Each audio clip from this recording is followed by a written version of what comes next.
Pak Budi, sudah berapa lama sebetulnya KPK memantau kasus yang melibatkan Hakim PN Depok sampai akhirnya kemudian melakukan OTT dan ditetapkan sebagai tersangka? Ya, baik Mbak Fitri, tentu untuk berapa lamanya kami tidak bisa menyampaikan karena itu memang informasi yang tertutup, karena itu bagian dari strategi teman-teman di penyelidikan. Namun yang pasti Mbak Fitri bahwa perkara ini bermula dari laporan aduan masyarakat. Sehingga dalam kesempatan ini kami juga mengapresiasi bahwa kontribusi konkret dari masyarakat kemudian bisa berujung peristiwa tertangkap tangan yang KPK lakukan di institusi Pengadilan Negeri Depok. Tentu kalau kita bicara pemberantasan korupsi, maka kemudian kita tidak hanya berhenti dalam penanganan perkara ini saja.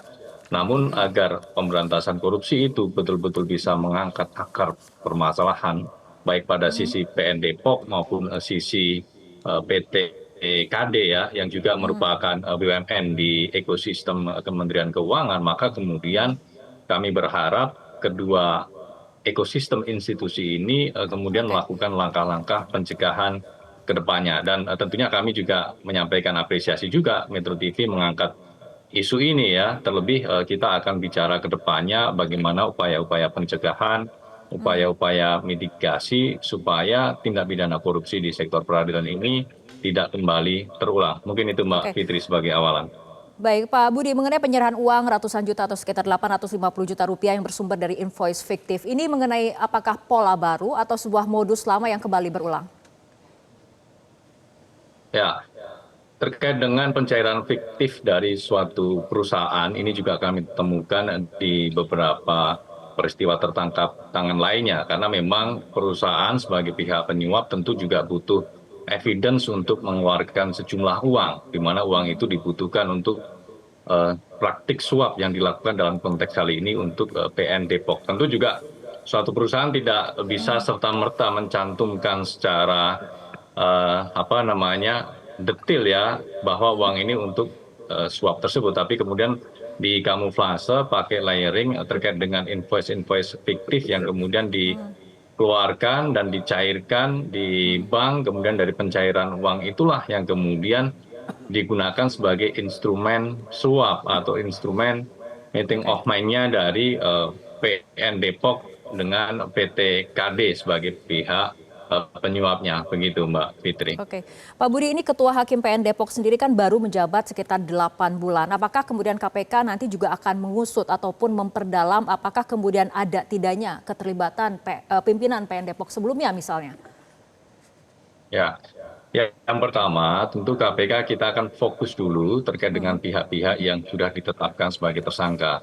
Namun kemudian untuk melengkapi fakta-fakta yang sudah dikumpulkan dalam proses penyelidikan dan 1 kali 24 jam yang kemudian KPK menetapkan pihak-pihak tersebut sebagai tersangka, maka kemudian nanti KPK terbuka kemungkinan untuk melakukan pemanggilan terhadap Oke. saksi-saksi lain untuk menjelaskan.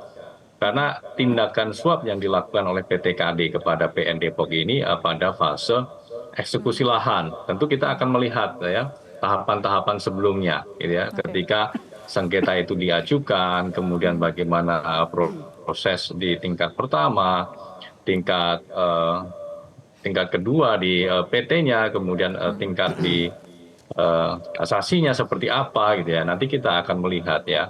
Karena kalau sebetulnya kita lihat ketiga putusan tersebut, ketiganya memenangkan PT KD atas sengketa dengan masyarakat tersebut. Oke. Sehingga tentu kami juga menyayangkan terjadinya praktik suap untuk mendorong percepatan atau proses akselerasi terhadap sengketa yang seharusnya juga bisa segera dilakukan oleh PN Depok ketika sudah Oke. ada putusan tersebut. Namun demikian kita melihat memang ada meeting of mind dari kedua pihak yaitu PN Depok dan juga PT KD. PT KD berkeinginan untuk segera memanfaatkan lahan karena memang Oke. akan segera digunakan untuk kegiatan usaha, karena PT KD ini kita ketahui salah satu badan usaha di bawah Kementerian Keuangan yang memang Baik. concern di sektor pengelolaan aset dan juga di Oke. hunian, sehingga memang kebutuhan lahan itu mungkin cukup tinggi ya dan cukup mendesak, sehingga dengan kebutuhan itu maka kemudian KD ini melakukan suap dan di sisi lain PN Depok juga kemudian Kepala PN dan juga Wakil Kepala PN ya meminta saudara YOH ini yang selaku jurusita untuk menjadi pintu masuk komunikasi yang menjembatani dua kepentingan dari PTKD dan juga PN Depok tersebut. Begitu, Mbak Fitri. Baik, Pak Budi, saya akan kembali ke studio dulu. Saya akan ke Prof. Binsar. Prof, Anda sebagai hakim yang memiliki pengalaman puluhan tahun. Ini apabila kita lihat fenomenanya OTT KPK terhadap hakim terjadi pada saat kemudian sudah ada kebijakan kenaikan tunjangan mulai Februari ini. Sebetulnya kan harapan awalnya adalah kesejahteraan yang memadai akan berbanding lurus dengan komitmen dan integritas hakim. Tapi ternyata tidak itu yang terjadi. Tanggapannya, Prof?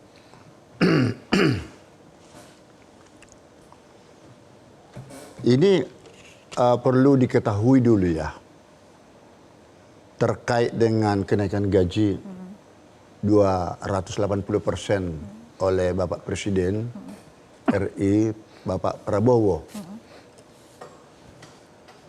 Betul berdasarkan PP nomor 94, kalau nggak salah tahun 2025.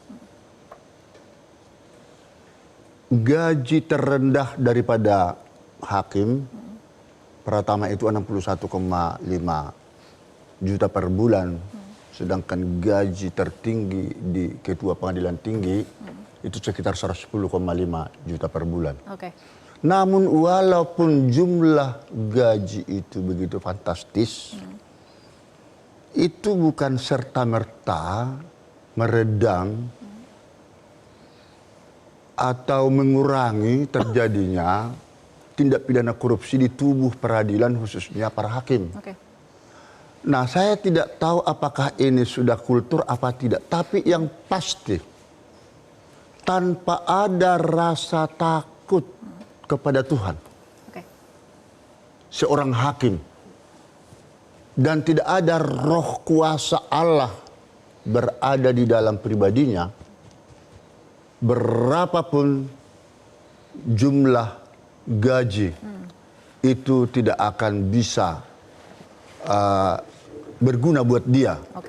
Ya, jadi karena itulah untuk menjadi hakim itu harus ada suatu iman yang kuat. Dengan kekuatan iman melalui kuasa Roh Kudus tadi, Roh Allah tadi, ini akan terhindar dia dari berbagai godaan, berbagai hantu belau yang menggerogoti baik putusannya maupun pelaksanaan eksekusi yang terjadi ini loh. Baik, Prof, jika tadi Anda katakan kenaikan berapapun tidak akan merubah perilaku koruptif, artinya akar masalah persoalan integritas hakim itu apa? Betul sekali. Inilah yang menjadi persoalan integritas daripada hakim itu sendiri, dan dia tidak akan mungkin bisa berdiri sendiri untuk menegakkan integritas itu tanpa didukung oleh pengawasan melekat oleh Badan Pengawasan Mahkamah Agung selaku pengawasan internal dan pengawasan eksternal Komisi Judisial. Nah, dalam hal ini Komisi Judisial sengaja dibentuk oleh pemerintah, tidak lain untuk menjaga kehormatan, keluhuran, harkat, martabat daripada hakim. Tujuannya semua, mohon izin ini kepada Komisi Judisial, supaya tidak terjadi ya permainan korupsi atau perbuatan tercela. Akan tetapi ini ternyata belum begitu maksimal. Belum maksimal dilaksanakan. Yang seharusnya Komisi Judisial di sini harus terjun ke lapangan untuk memantau setiap perkara-perkara yang terjadi di berbagai pelosok tanah air, khususnya perkara-perkara yang menarik perhatian. Jadi jangan setelah sudah tertangkap tangan seperti ini, lalu sibuk dengan mencari telah melanggar kode etik, sidang majelis kehormatan hakim. Ini percuma, sudah jelaslah kalau sudah tertangkap seperti ini, itu harus dijatuhi hukuman setimpal. Ya. Baik, Pak Abdullah, dari DPR sendiri melihat fenomena seperti ini seperti apa? OTT KPK di tengah kemudian negara berupaya mensejahterakan hakim. Tapi sebentar lagi, saya masih mengkaitkan dengan OTT daripada KPK. Kita boleh berikan Pak Abdullah untuk waktu untuk berbicara. Karena belum menjawab apa yang dikatakan oleh juru bicara KPK tadi. Bagaimana ini? Boleh, silakan. Jadi begini, KPK pun di sini Ya, ternyata setelah saya perhatikan, ya di pasal 6 huruf A, Undang-Undang Tindak Pidana Korupsi, Oke. itu ada model pencegahan.